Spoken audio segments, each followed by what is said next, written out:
Hello everyone, आप सभी का स्वागत है मेरे यूट्यूब चैनल सीक्रेट स्टडी पर। तो आज जो हम चैप्टर कवर करने जा रहे हैं वो है कार्यपालिका। क्लास 11 का यूनिट नंबर 4 रहेगा, हमारा पॉलिटिकल साइंस सब्जेक्ट है। और पॉलिटिकल साइंस की दो बुक है, तो हम जो ये बुक कवर कर रहे हैं उसका नाम है भारत के संवैधानिक सिद्धांत और व्यवहार। तो बढ़ते हैं अपनी वीडियो की तरफ।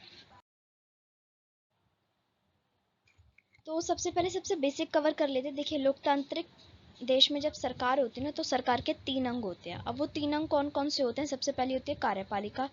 कार्यपालिका निकाय विधानमंडल द्वारा दिए गए आदेशों का पालन करती है और विधानमंडल द्वारा बनाए गए कानूनों को लागू करती है। अब विधानमंडल कौन होते हैं? विधायिका को ही विधानमंडल कहा जाता है। अब विधायिका क्या है वो मैं आपको आगे समझाऊंगी। फिलहाल के लिए आप इतना समझ लीजिए कि विधायिका या विधानमंडल जो भी कानून बनाती है उनको लागू करना, ठीक है, और उनके आदेशों का पालन करने का काम कौन करती है? कार्यपालिका करती है। सेकंड हमारा आता है न्यायपालिका। न्यायपालिका, न्याय से आप समझ गए होंगे, यानी कि हम यहाँ पे कोर्ट की बात कर रहे हैं। न्यायपालिका या न्यायिक प्रणाली का अंग कानून का उल्लंघन करने वालों या उसके खिलाफ जाने वालों को सजा देता है। यानी कि न्यायपालिका का क्या काम होता है? जस्टिस करना। थर्ड है हमारा विधायिका। विधायिका का आप समझ गए होंगे कि विधायिका क्या करती है, वो एक ऐसा अंग होती है सरकार का जो कि कानून और नियमों का निर्माण करती है। अब देखिए, सबसे पहले क्या करेगी विधायिका? कानून बनाएगी, ठीक है, निर्माण करेगी। उसका पालन कौन करवाएगी लोगों से? उसको लागू कौन करेगी? कार्यपालिका करेगी। और उसके बाद अब उन कानूनों का सही तरीके से पालन किया जा रहा है नहीं किया जा रहा है, उसकी जांच भी कौन करेगी? कार्यपालिका करेगी। फिलहाल में अगर कोई ऐसा हो जाता है कि कार्यपालिका ने जो कानूनों को लागू किया है उसका पालन वो ठीक से नहीं करता है, वो दंड के लायक हो जाता है वो पर्सन, तो उसको सजा कौन देगा? न्यायपालिका देगी। और न्यायपालिका ही उस मामले की जांच करेगी। तो ये सभी एक दूसरे से इंटरकनेक्टेड व्यवस्थाएं हैं। तो सरकार के 3 पार्ट होते हैं। कौन से होते हैं? कार्यपालिका, न्यायपालिका और विधायिका। आज जो हम कवर करेंगे वो करेंगे हम टोटली न्यायपालिका के ऊपर।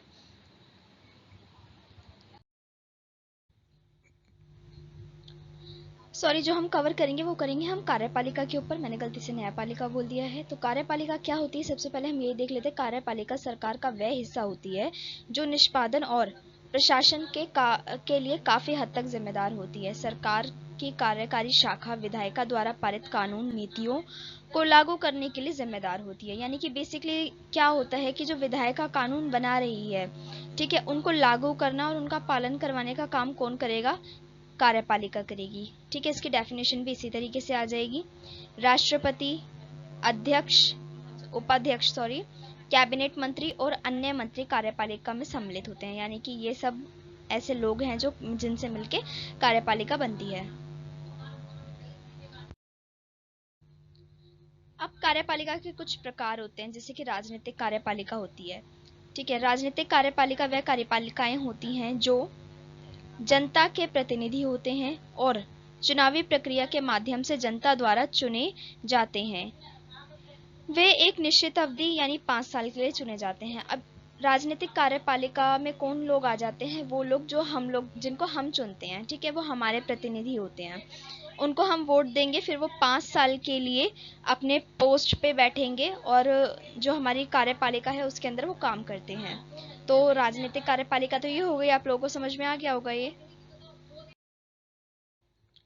सेकेंड पार्ट होता है इसका स्थायी कार्यपालिका। स्थायी कार्यपालिका जो होती है ना, उनको नौकरशाही से भी जोड़ के देखा जाता है। यानी कि जो यूपीएससी के सारे मेंबर्स होते हैं, उसके अलावा जो आईएएस आईपीएस होते हैं और भी काफ़ी सारी ऐसी नौकरशाही की पोस्ट होती हैं जो स्थायी कार्यपालिका के अंदर आ जाती हैं। ये वो लोग होते हैं रोज़ रोज़ के प्रशासन के लिए उत्तरदायी होते हैं। जैसे कि आईएएस अधिकारी हो गया, वो अपने एरिया के प्रशासन के लिए उत्तरदायी होता है, उन्हें स्थायी कार्यपालिका कहा जाता है। यानी कि 2 तरीके की हो गई, एक स्थायी कार्यपालिका हो गई और एक राजनीतिक कार्यपालिका हो गई।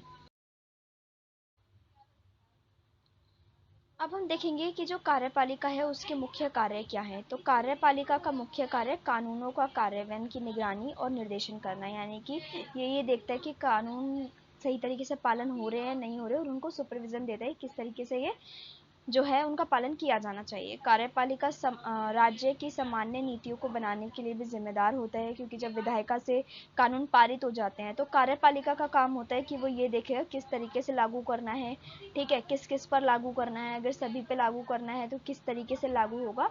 वो सारे काम किसके होते हैं? कार्यपालिका के होते हैं। कार्यपालिका ये तक करने के लिए भी जिम्मेदार होता है कि अन्य देशों के साथ किन संधियों के ऊपर हस्ताक्षर किए जाएंगे।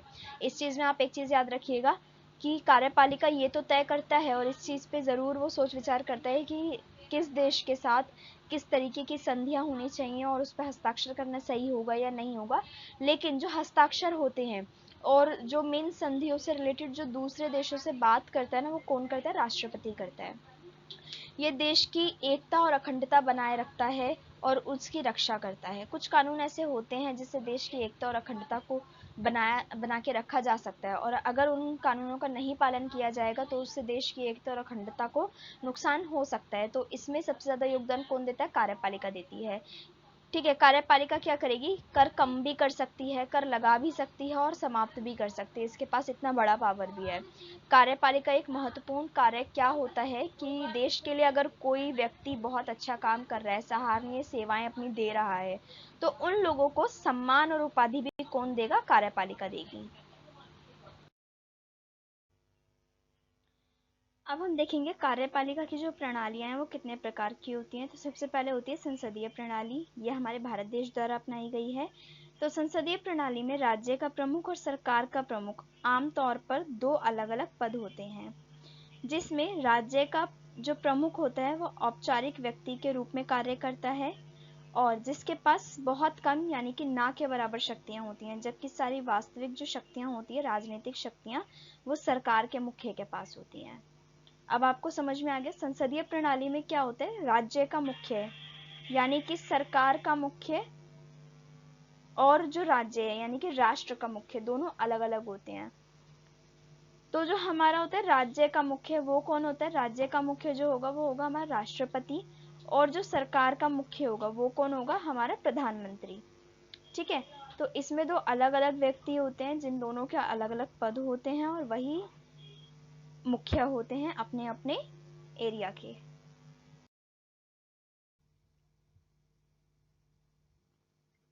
अब हम देखेंगे अध्यक्षीय प्रणाली, जिसको बोलते हैं राष्ट्रपति प्रणाली भी। तो अध्यक्षीय प्रणाली या राष्ट्रपति प्रणाली क्या होती है? एक ऐसी गणतांत्रिक शासन प्रणाली है जिसमें राज्य का प्रमुख और राष्ट्र का प्रमुख दोनों एक ही व्यक्ति होते हैं। यानी कि जैसे संसदीय प्रणाली में होता था कि राज्य का प्रमुख और राष्ट्र का प्रमुख जो होगा वो अलग अलग होगा, वैसा नहीं होता है, बल्कि राज्य का प्रमुख यानी कि सरकार का प्रमुख और राष्ट्र का प्रमुख एक ही व्यक्ति होते हैं। अध्यक्षीय गणतंत्र का एक उदाहरण है। ठीक है, यानी कि ये जो प्रणाली है वो गणतंत्र का एक उदाहरण है, और अमेरिका और लगभग सभी जो लैटिन अमेरिकन देश हैं वहां पर यही प्रणाली अपनाई गई है। वहीं जो फ्रांस देश है वहां पे कौन सी प्रणाली अपनाई गई है? मिश्रित प्रणाली, जिसमें संसदीय और अध्यक्षीय यानी कि राष्ट्रपति प्रणाली का मिश्रण हमें देखने को मिलता है। अब हम इसका थर्ड शासन प्रणाली देख लेते हैं, वो कौन सा है? अर्ध अध्यक्षीय प्रणाली, जिसके अंदर क्या होता है? इसका सेकंड नेम क्या हो जाएगा? अर्ध राष्ट्रपति प्रणाली। इसके अंदर क्या होता है? जैसे कि राष्ट्रपति प्रणाली में होता है कि राज्य का प्रमुख और राष्ट्र का प्रमुख दोनों एक ही व्यक्ति होते हैं। इसमें भी सेम होता है, बस इसमें छोटा सा डिफरेंट होता है कि सारी की सारी जो शक्तियां होती है ना, वो राष्ट्रपति की जगह कुछ ऐसी शक्तियां होती हैं जो थोड़ी ज्यादा इंपॉर्टेंट नहीं होती, वो किसको दे दी जाती है? वो अन्य अधिकारियों या संस्थाओं को दे दी जाती है। बस इतना ही डिफरेंस होता है इसमें। शासन की वह प्रणाली है जिसमें राज्य की कार्यकारी अधिकारी पूर्णतः एक कार्यकारी राष्ट्र अध्यक्ष के अंतर्गत ना हो, बल्कि कुछ कार्यकारी जो शक्तियां हैं वो अन्य अधिकारियों व संस्थाओं के अंतर्गत हो जो स्वतंत्र रूप से काम कर सके। तो ये होगी हमारी अर्ध अध्यक्षीय प्रणाली।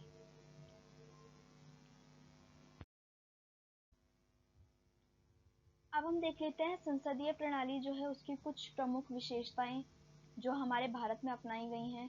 तो नाम मात्र और वास्तविक कार्यकारी शक्तियां, यानी कि इसमें हमें ये स्पष्ट रूप से देखने को मिल जाता है कि नाम मात्र की शक्तियां किसके पास हैं और वास्तविक शक्तियां किसके पास है। ऐसा नहीं है कि राष्ट्रपति के पास अगर नाम मात्र की शक्तियां हैं तो राष्ट्रपति की ताकत इतनी ज्यादा नहीं है। राष्ट्रपति के पास बहुत ताकत है। ठीक है, इसके बारे में मैं आपको आगे बताऊंगी कि राष्ट्रपति के पास किस किस तरीके की ताकत है। राष्ट्रपति जो है ना वो तीनों सेना का सेनापति भी होता है।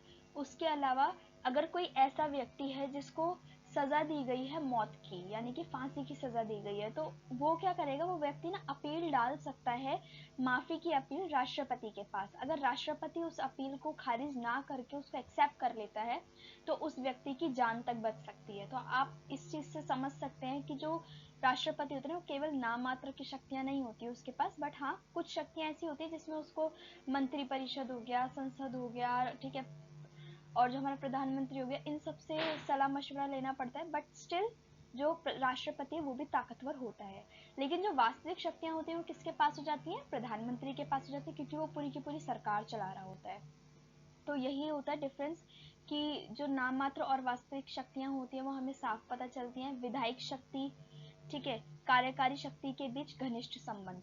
अब इसको आप थोड़ा सा ध्यान से समझिएगा। देखिए विधायी शक्ति कौन सी होगी, विधानसभा, यानी कि हमारा जो विधायक है उसकी यहाँ पे बात की जा रही है, उसके पास होती है विधायी शक्ति। और कार्यकारी शक्ति किसके पास होगी, कार्यपालिका के पास। अब क्योंकि मैंने आपको फर्स्ट स्लाइड में बताया था कि जो विधायिका होती है, जिस कानूनों को वो पारित कर रही है उसका पालन कौन करवाएगा, कार्यपालिका, यानी कि कार्यकारी शक्ति उसका पालन करवाएगी।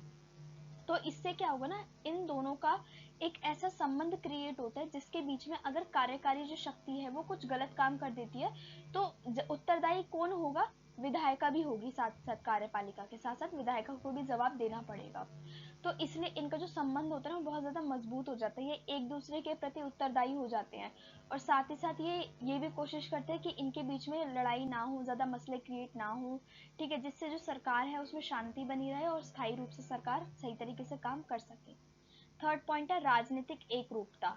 अब देखिए संसदीय प्रणाली के अंदर क्या होता है, प्रधानमंत्री हमारा जो होता है वो वास्तविक शक्तियां उसके हाथ में होती हैं। अब प्रधानमंत्री जब पूरी की पूरी केंद्र सरकार चला रहा है तो उसके पास जो मिनिस्टर्स होंगे वो भी उसी के पार्टी के होते हैं, सेम पार्टी के मिनिस्टर्स होते हैं। तो इससे क्या होता है, उन सभी की जो विचारधारा होती है, उनकी सोच जो होती है ना वो एक जैसी ही होती है, उन लोगों का मोटिव एक जैसा होता है। तो इससे हमें राजनीतिक एकरूपता देखने को मिलती है। सामूहिक जिम्मेदारी। अब इसमें क्या होगा, देखिए राष्ट्रपति के साथ साथ जो प्रधानमंत्री है वो, और प्रधानमंत्री के साथ साथ जो हमारा मंत्री परिषद आ जाता है वो, इन अगर कोई भी गलत काम होता है ना तो प्रधानमंत्री के साथ साथ जो कैबिनेट मिनिस्टर्स होते हैं, मंत्री परिषद जो होते हैं ना, वो सभी के सभी सामूहिक रूप से जवाबदेही बन जाते हैं। तो इससे क्या होता है, किसी एक व्यक्ति के हाथ में शक्ति नहीं रहती और ना ही ऐसा होता है किसी एक व्यक्ति के ऊपर जिम्मेदारी हो, यहाँ पे सामूहिक जिम्मेदारी हमें देखने को मिलती है। दोहरी सदस्यता। अब इससे क्या होता है, दोहरी सदस्यता मैं आपको बता देती हूँ। देखिए जो कार्यपालिका के जो मंत्रिमंडल होता है, ठीक है, वो विधायिका में भी बैठता है। तो इससे क्या होता है कि वो विधायिका का भी सदस्य हो जाता है और कार्यपालिका का भी सदस्य हो जाता है। तो इससे क्या हो जाता है, एक ही सदस्य के पास दो तरीके की सदस्यता आ जाती है। लास्ट पॉइंट है हमारा प्रधानमंत्री का नेतृत्व। अब देखिए इसमें क्या होता है कि हर एक मेन काम के लिए, क्योंकि जो सरकार है यानी कि जो राज्य का प्रमुख है वो कौन है, प्रधानमंत्री है। तो प्रधानमंत्री सभी जो बिग डील्स होती है उनका नेतृत्व करता है। अब हम राष्ट्रपति के बारे में बात कर रहे थे तो अब हम उसको ही कंटिन्यू करेंगे, हम देखेंगे राष्ट्रपति आखिर है कौन। तो सबसे पहले क्या होता है, वो कार्यकारी प्रमुख होता है, ठीक है। सेकंड चीज क्या हो जाती है, इसमें भारतीय सशस्त्र बलों का कमांडर इन चीफ हो जाता है, यानी कि जो तीनों सेनाएं हैं उसका जो मेन चीफ होता है, जिसको सेनापति भी कह सकते हैं, वो राष्ट्रपति होता है। देश का पहला नागरिक होता है। आपको पता होगा ये चीज तो हम 6 से पढ़ते आ रहे हैं कि देश का पहला नागरिक जो होता है वो राष्ट्रपति होता है, फर्स्ट सिटीजन ऑफ कंट्री। ठीक है, नेक्स्ट है हमारा अन्य देश, सॉरी, उन्हें देश की एकजुटता, एकता और अखंडता का प्रतीक माना जाता है। देश का राष्ट्रपति संघ की कार्यकारिणी का एक प्रमुख हिस्सा होता है। जब भारत में राष्ट्रपति की नियुक्ति की बात आती है तो इसके लिए ना कोई प्रत्यक्ष चुनाव नहीं होता, जिस तरीके से हम वोट देते हैं फिर उसको चुना जाता है, ठीक है, संसद के सदस्य को, इस तरीके से चुनाव नहीं होते हैं। इस जो राष्ट्रपति पद के जो चुनाव होते हैं वो अप्रत्यक्ष होते हैं और इनका जो चुनाव करते हैं वो कौन होते हैं, निर्वाचन मंडल करते हैं, निर्वाचन मंडल द्वारा इनको चुना जाता है। तो अब निर्वाचन मंडल में कौन सदस्य होते हैं इतना तो आपके सिलेबस में ब्रीफली नहीं पूछा है तो मैंने यहाँ पे बताया भी नहीं। स्टिल अगर आपको जानना है तो आप मुझे कमेंट बॉक्स में बता दीजिएगा, मैं उसका रिलेटेड भी वीडियो अपलोड कर दूंगी। अब हम देखेंगे कि जो राष्ट्रपति है उनकी शक्तियाँ क्या हैं। तो भारत का राष्ट्रपति सरकार की कार्यकारी शाखा का औपचारिक प्रमुख होता है तथा सरकार द्वारा की जाने वाली जो सभी कार्यवाहियां हैं, यानी कि जितनी भी एक्टिविटीज हो रही हैं सरकार द्वारा, वो राष्ट्रपति के नाम पर ही की जाती हैं। भारत के राष्ट्रपति को सर्वोच्च न्यायालय और उच्च न्यायालय के मुख्य न्यायाधीश तथा अन्य न्यायाधीशों की नियुक्ति करने का अधिकार होता है। यानी कि अगर सुप्रीम कोर्ट या हाई कोर्ट के जज की नियुक्ति हो रही है तो वो कौन करेगा? राष्ट्रपति करेगा। राष्ट्रपति प्रधानमंत्री की सलाह पर संसद की बैठक बुलवाता है, सत्रवासन कर सकता है और लोकसभा को भंग भी कर सकता है। यानी कि लोकसभा जो है उसको भंग करने का अधिकार किसके पास है? राष्ट्रपति के पास है। वह संसद के दोनों सदस्यों की संयुक्त बैठक भी बुला सकता है, जिसकी अध्यक्षता लोकसभा अध्यक्ष करते हैं। इसके अलावा जो राष्ट्रपति है उसके पास ये पावर होती है कि अगर किसी को सजा दी गई है, सजाए मौत, तो उसको वो कैंसिल भी कर सकता है, उसको बख्श सकता है वो, ठीक है। और भी बहुत सारी शक्तियां होती हैं, बट आप क्योंकि अभी 11th क्लास में ही हो तो आपके पास लास्ट टू लास्ट ये 5 to 8 मार्क्स में आएगा, तो आप इसी को एक्सप्लेन करके पॉइंट वाइज लिख सकते हो। जैसे कि आप इसमें ऐसे लिख सकते हो कि पहला पॉइंट आपका बन जाएगा, भारत का राष्ट्रपति जो है वो सरकार की कार्यकारी शाखा का औपचारिक सदस्य होता है, ठीक है, और प्रमुख सदस्य होता है। आपका फर्स्ट पॉइंट हो गया। सेकेंड पॉइंट आपका आ जाएगा, भारत सरकार द्वारा जो भी कार्यवाही हो रही है वो इसी के नाम पे की जाती है। थर्ड पॉइंट आ जाएगा आपका कि अगर सुप्रीम कोर्ट या हाई कोर्ट के लिए कोई नियुक्ति हो रही है न्यायालय के न्यायाधीश के लिए, तो वो राष्ट्रपति करेगा। फोर्थ पॉइंट आ जाएगा आपका, इसमें प्रधानमंत्री की सलाह पर ये संसद को बैठकें बुला सकता है। उसके अलावा आप ये भी लिख सकते हो कि लोकसभा को भंग कर सकते हैं। यानी कि इस तरीके से आप इसमें ऑलमोस्ट 6 से 7 पॉइंट आराम से बना सकते हो। तो ये मत सोचिएगा कि मैंने आपको 3 पॉइंट करके दे दिए हैं तो आप इन्हीं को एग्जैक्ट उठाकर लिख दो, नहीं, थोड़ा सा आप अपना भी जो कॉमन सेंस है उसका इस्तेमाल करके इसको आराम से 7 से 8 में बना ही दोगे, और आपको और भी चीज़ें पता होंगी राष्ट्रपति के बारे में, आप उनको भी ऐड ऑन कर सकते हो। तो आप इसको देखने के बाद बहुत अच्छे से अपना आंसर क्रिएट करके लिख सकते हो। उसका नेक्स्ट हमारा आ जाएगा, संसद में धन विधेयक केवल उनकी पूर्व सिफारिश से ही पेश किया जा सकता है। अब देखिए, धन विधेयक कौन सा होता है? जिसमें हमारा बजट पास किया जाता है, पैसे से रिलेटेड जो भी बिल पास किया जाता है उसको धन विधेयक कहते हैं।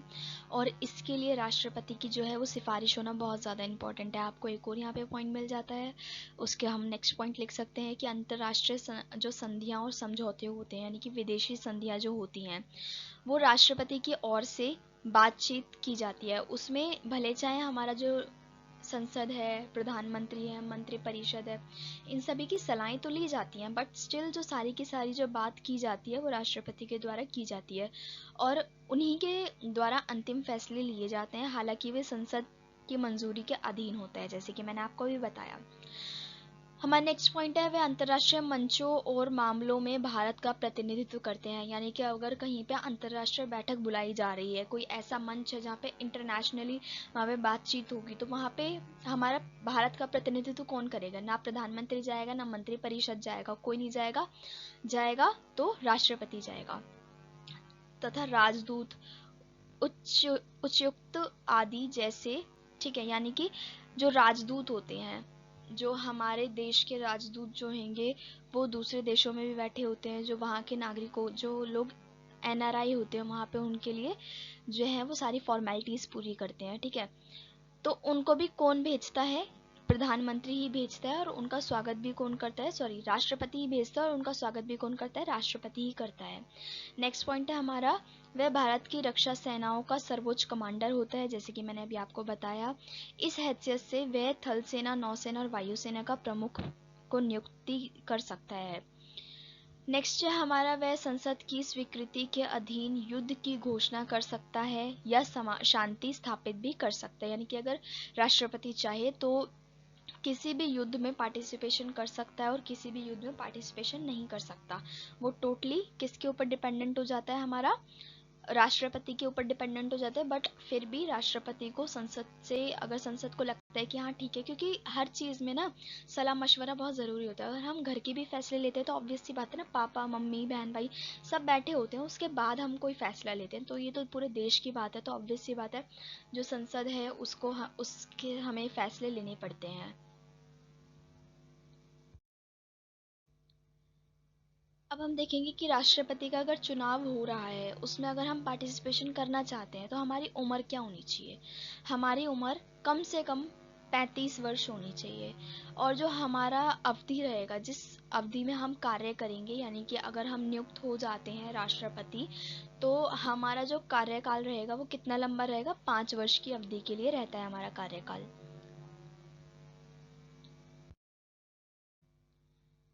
अब हम पढ़ेंगे भारत के राष्ट्रपति के विशेष अधिकार। ठीक है, ये कौन से अनुच्छेद में है संविधान के अंदर, 361 अनुच्छेद। भारत के राष्ट्रपति को अपने पद द्वारा प्रदत्त शक्तियों के प्रयोग और कार्यान्वयन के पालन, शक्तियों और कर्तव्यों के लिए प्रयोग किए गए कोई कार्य करने के लिए अभिप्रेत होने के कारण न्यायालय में उत्तरदायित्व से छूट प्राप्त है।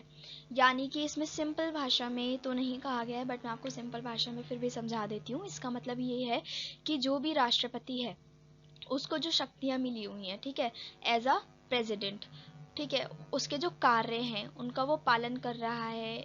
ठीक है, लेकिन आपको अगर ये जो भी संसद में व्यक्ति है या आप लोग हो नागरिक देश के, तो अगर आपको लगता है कि हाँ जो राष्ट्रपति कर रहा है वो अपनी खुद के लिए कर रहा है, यानी कि अपनी पर्सनल जो सारी चीज़ें उनको फुलफिल करने के लिए कर रहा है, और इस रिगार्डिंग अगर न्यायालय उसके ऊपर क्वेश्चन अराइज करती है, तो क्या होता है, न्यायालय में वो ज़रूरी नहीं है कि उसका जवाब दे, अगर वो नहीं भी देना चाहेगा तो चलेगा, ये उसको छूट प्राप्त है। सेकंड है, भारत में राष्ट्रपति का आचरण की समीक्षा किसी ऐसे न्यायालय या न्यायाधिकरण या अन्य निकाय द्वारा की जा सकती है जिसे अनुच्छेद 61 के अंतर्गत महाभियोग प्रक्रिया में उन पर लगाए गए आरोपों की जांच के लिए लोकसभा या राज्यसभा द्वारा नामित या नियुक्त किया गया हो।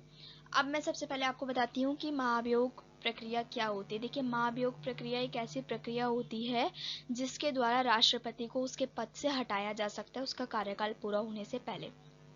ठीक है, अब राष्ट्रपति के खिलाफ महाभियोग जो है वो जारी कर दिया गया, तो राष्ट्रपति पे हर कोई तो ऐसे नहीं कर सकता ना कि अगर शक है तो कोई भी उसकी जांच पड़ताल करना शुरू कर देगा। वो तो देश का फर्स्ट सिटीजन है ना, तो उसके साथ ऐसा तो कर नहीं सकते। तो अब उनके जो व्यवहार है, यानी कि उनका जो आचरण है, उसकी जो जांच है, समीक्षा है, वो कौन करेगा, वो एक ऐसा ही निकाय कर सकता है जो लोकसभा और राज्यसभा द्वारा अधिकार जिसको दिए गए होते हैं, वही सिर्फ निकाय राष्ट्रपति के आचरण की जांच कर सकता है। उसके अलावा कोई और उनके बारे में ना उनसे कुछ पूछ सकता है, ना कोई और उनके आचरण की समीक्षा कर सकता है। तो ये भी एक बहुत बड़ा विशेष अधिकार है। राष्ट्रपति के कार्यालय के दौरान कोई भी अदालत भारत के राष्ट्रपति की गिरफ्तारी या कारावास का आदेश नहीं दे सकती है। यानी कि अगर राष्ट्रपति जो है वो अपने कार्यकाल में काम कर रहा है, अभी उसका कार्यकाल चल रहा है और वो राष्ट्रपति है, तो कोई भी भारत की कोई भी अदालत ऐसी है ही नहीं जो राष्ट्रपति के खिलाफ अरेस्ट वारंट निकाल दे या उनको जेल भेजने का आदेश दे दे। अगर महाभियोग भी चल रहा होगा ना, तब भी कोई भी अदालत उनको कारावास नहीं दे सकती है जब तक उनका जो गुनाह है वो सीधा सीधा प्रूफ ना हो जाए। तो क्योंकि हम इतनी देर से राष्ट्रपति के बारे में पढ़ रहे हैं, हमने ये पढ़ा कि महाभियोग प्रणाली होती है जिसके थ्रू हम राष्ट्रपति को हटा सकते हैं, तो अब हम इसी को डिटेल में पढ़ लेते हैं क्योंकि इससे रिलेटेड भी क्वेश्चन आ जाता है। तो महाभियोग को किसी चीज की ईमानदारी या वैधता पर सवाल उठाने के कृत्य के रूप में परिभाषित किया जाता है। महाभियोग शब्द किसी पद पर बैठे व्यक्ति को उस पद के लिए आवश्यक शक्तियों और दायित्व से हटाने की प्रक्रिया को संदर्भित करता है। यानी कि एक ऐसी प्रक्रिया है जो कि ये क्वेश्चन अराइज करती है कि कोई व्यक्ति अगर किसी पद पे बैठा है और वो अपना काम ईमानदारी या वैधता से नहीं कर रहा है, तब उसके खिलाफ महाभियोग जो है वो शुरू किया जाता है, और इससे क्या होता है, उस व्यक्ति से सभी शक्तियां और दायित्व छिन जाते हैं इनमें। मैं ये भी बता देती हूँ, अभी तक ऐसा कोई भी राष्ट्रपति नहीं है भारत का जिसके खिलाफ महाभियोग की जो कार्यवाही है वो जारी की गई हो। अभी तक ऐसा नहीं हुआ है। हालांकि जो ये विधि है वो राष्ट्र के कानून यानी कि संविधान द्वारा स्थापित की गई है कि अगर लगता है जरूरत है तो हम महाभियोग कर सकते हैं। राष्ट्रपति को भारतीय संविधान को तोड़ने के लिए उनके कार्यकाल की समाप्ति से पहले ही संसद द्वारा महाभियोग लगाया जा सकता है। यानी कि अगर जो राष्ट्रपति है उनका कार्यकाल चल रहा है तब भी हम लोग महाभियोग लगा सकते हैं, यानी कि संसद महाभियोग लगा सकती है। यह प्रक्रिया संसद के दोनों कक्षों में की जाती है, ठीक है। और जो स्टार्टिंग होती है इस प्रक्रिया की वो संसद के किसी एक कक्ष से की जाती है। प्रतिनिधि सभा राष्ट्रपति के खिलाफ आरोप लगाने से शुरू होती है। आरोप एक नोटिस के रूप में जारी किया जाता है जिस पर संसद के कुल 1/4 लोगों द्वारा साइन किए जाते हैं। फिर अधिसूचना जो होती है वो राष्ट्रपति को भेजी जाती है और 14 डेज के बाद इसकी जांच शुरू हो जाती है। तो आपको यहाँ से महाभियोग क्या होता है ये समझ में आ गया होगा और ये कैसे कैसे होता है ये भी आपको समझ में आ गया होगा। अब हम देखेंगे कि भारत में एक और पद है जो कि बहुत महत्वपूर्ण पद हो जाता है राष्ट्रपति के बाद, वो कौन सा होता है? उपराष्ट्रपति का पद। तो भारत में जो उपराष्ट्रपति होता है वो देश का दूसरा सबसे बड़ा पद हो जाता है। भारतीय संविधान के अनुच्छेद 63 में उपराष्ट्रपति के पद का उल्लेख किया गया है। भारत में जो उपराष्ट्रपति है उनका चुनाव कैसे किया जाता है? तो भारत में जो उपराष्ट्रपति होते हैं उनका कोई प्रत्यक्ष चुनाव नहीं होता है, हालांकि उन्हें अप्रत्यक्ष रूप से एक निर्वाचन मंडल द्वारा चुना जाता है। चुनाव प्रक्रिया भारत के राष्ट्रपति के चुनाव के समान ही होती है, यानी कि जिस तरीके से भारत के राष्ट्रपति का चुनाव किया जाता है सेम उसी तरीके से हमारे उपराष्ट्रपति का भी चुनाव किया जाता है। लेकिन राष्ट्रपति का चुनाव करने वाला जो निर्वाचन मंडल होता है वो थोड़ा सा अलग होता है और जो उपराष्ट्रपति का जो चुनाव करते हैं वो निर्वाचन मंडल की जो जिम्मेदारी लेते हैं वो थोड़े से अलग होते हैं। अब कैसे अलग होते हैं वो भी मैं आपको बता देती हूँ। इसमें क्या होता है ना, जब राष्ट्रपति के चुनाव के लिए निर्वाचन मंडल स्थापित किया जाता है तो उसमें ऐसे लोगों को नहीं पार्टिसिपेशन दिया जाता जो राष्ट्रपति द्वारा चुने गए होते हैं, यानी कि जिनको मनोनीत सदस्य कहा जाता है ना, उनका पार्टिसिपेशन नहीं होता है। लेकिन जब उपराष्ट्रपति का चुनाव किया जाता है उस वक्त जो मनोनीत सदस्य होते हैं उनका भी भागीदारी रहता है, ठीक है। तो ये कुछ बेसिक डिफरेंस होता है जो आप लोगों को पता होना चाहिए, लेकिन पेपर में तो खैर नहीं आएगा, फिर भी मैंने आपको बता ही दिया। तो उपराष्ट्रपति के बारे में हमने यहाँ पे देख लिया। आप जस्ट इतना भी लिख दोगे ना अगर उपराष्ट्रपति के चुनाव से रिलेटेड आएगा तो इनफ है ये। अब हम देखेंगे जो भारत के उपराष्ट्रपति होते हैं उनका कार्य क्या होता है। चुनाव और पुष्टि प्रक्रिया के बाद उपराष्ट्रपति संसद के किसी एक सदन का प्रभार संभालता है। भारत के उपराष्ट्रपति को राज्यसभा के पदेन सभापति के रूप में कार्यभार मिलता है। राज्यसभा में उपराष्ट्रपति का जो कार्य होता है वो लोकसभा के अध्यक्ष के समान होता है। अपरिहार्य परिस्थिति के कारण यदि भारत के राष्ट्रपति कार्यभार नहीं संभाल सकते हैं तो उपराष्ट्रपति जो होते हैं राष्ट्रपति के रूप में कार्यभार संभालेंगे और निर्णय लेने की सभी शक्तियों के साथ कार्यभार संभालेंगे। यानी कि अगर ऐसी कोई परिस्थिति सामने आ जाती है जिसमें जो राष्ट्रपति है वो काम नहीं कर सकते हैं, तब कौन उनकी जगह पे काम करेगा? कौन सारा कार्यभार संभालेगा? उपराष्ट्रपति संभालेंगे। सारा का सारा कार्यभार जो राष्ट्रपति संभालते आए हैं और पूर्ण शक्तियों के साथ संभालेंगे। थर्ड पॉइंट है, जब उपराष्ट्रपति स्थानापन्न राष्ट्रपति के रूप में कार्य कर रहे हों तो राज्यसभा के पदेन सभापति के रूप में उनका राज्यभार जो होगा, राज्यसभा का जो राज्यभार रहेगा वो समाप्त हो जाता है। अब हम देखेंगे थोड़ा सा प्रधानमंत्री के बारे में। तो जो भारत का राष्ट्रपति होता है वो किसी ऐसे व्यक्ति को प्रधानमंत्री नियुक्त करता है जो लोकसभा में बहुमत वाली पार्टी का नेता होता है, उसको राष्ट्रपति बना दिया जाता है। अब हम देखेंगे मंत्रिपरिषद। तो भारतीय संविधान के दो अनुच्छेद, अनुच्छेद 74 और अनुच्छेद 75 मंत्रिपरिषद से संबंधित है। उन्हें प्रधानमंत्री की सलाह पर राष्ट्रपति द्वारा नियुक्त किया जाता है। वे भारत के प्रधानमंत्री के साथ मिलकर निचले सदन यानी कि लोकसभा के कुल सदस्यता के संख्या के 15% बनते हैं। ये होते हैं हमारे मंत्रिपरिषद। अब हम देखेंगे नौकरशाही के बारे में थोड़ा सा। नौकरशाही से रिलेटेड हमने पहले भी पढ़ा था, जिनको हमने स्थायी सरकार कहा था। तो नौकरशाही का सेकंड नेम यहाँ पे हम स्थायी सरकार भी देख लेंगे। अगर स्थायी सरकार के रिलेटेड क्वेश्चन आता है तो आप ये नौकरशाही से रिलेटेड सब कुछ लिख देंगे, और अगर नौकरशाही पूछ ले तब तो ऑब्वियसली आपको यही लिखना है। तो देख लेते हैं एक बार इसको भी। नौकरशाही प्रत्येक प्रशासन का एक अनिवार्य अंग होता है। विद्वानों ने नौकरशाही को सरकार का चौथा अंग कहा है। चौथा अंग क्यों कहा है आपको पता है ना, क्योंकि पहले के 3 अंग आपको पता है कौन कौन से हैं, विधायिका, कार्यपालिका, न्यायपालिका, और चौथा विद्वानों ने किसको कहा है सरकार का अंग, नौकरशाही को।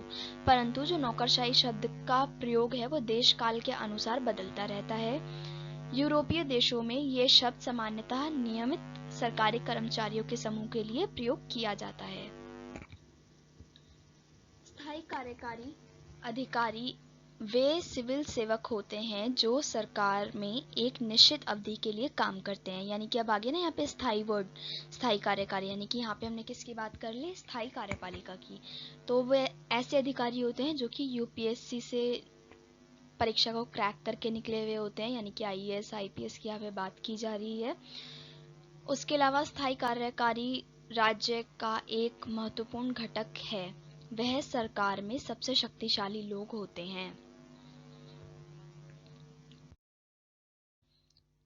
अधिकारी की नियुक्ति, यानी कि जो सिविल सेवक होते हैं, जो नौकरशाही लोग होते हैं, उनका नियुक्ति कैसे किया जाता है। तो भारतीय संविधान के अनुच्छेद 312 के अनुसार संसद को संघ और राज्यों के लिए एक या एक से अधिक अखिल भारतीय सेवाएं बनाने का अधिकार प्राप्त है। यानी कि उसमें क्या किया जाता है, जो संविधान है उसने खुद ही लिखा हुआ है कि संसद को संघ और राज्य के लिए अखिल भारतीय सेवाओं के लिए जो ऐसी फाउंडेशंस होती हैं उनको बनाने का अधिकार यहाँ पे मिल जाता है। इसलिए हमारा यूपीएससी भी है जो कि आईएएस आईपीएस की परीक्षा करवाता है। उसके अलावा भी बहुत सारी परीक्षाएं ऐसी होती हैं जो यूपीएससी करवाता है। आप लोगों को इस बारे में अगर जानकारी ज़्यादा चाहिए तो आप इसमें यूट्यूब पे सर्च कर सकते हैं, अगर कोई यूपीएससी क्रैक करना चाहता है तो।